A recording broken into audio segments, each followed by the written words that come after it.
As I wander around this room, I'm struck by one thing: how amazingly intelligent you all look. Granted, we're lucky it's not a beauty parade, but as far as intelligence goes, you guys look second to none. But what is intelligence?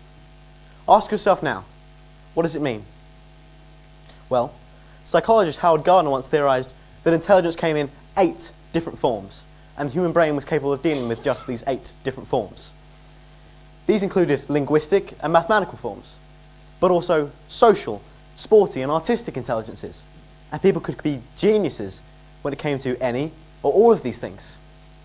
And yet, in our current curriculum, when we come to judge our schools, we emphasise predominantly on our core subjects, English, math and science.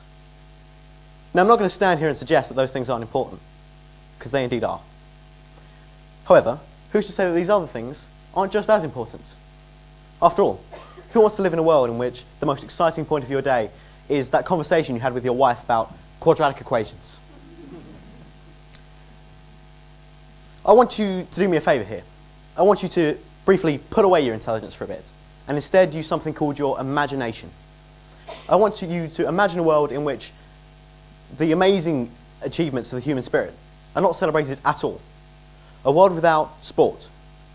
A world without the Paralympics, without the World Cup. A world without Wimbledon. And a world without Southend United. I want you to imagine a world without the arts, without theatre, without movies, without Shakespeare, and without Batman. A world that had never been introduced to Clint Eastwood, or had never met Bart Simpson. A world without music.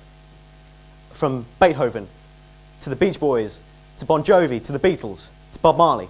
And I know this may be a bit too painful for some of you to think about, but a world without Justin Bieber. It's okay. So who's to say that these things are not just as important as everything else? Why can't we celebrate these as we do our academia?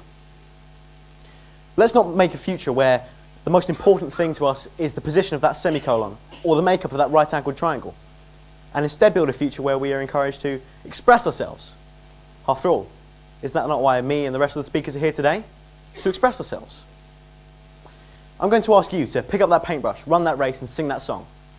Give that performance and celebrate the diversity that makes us all those little puzzle pieces in the great big jigsaw we call life. Take pride in your passion, and I, for one, will celebrate with you.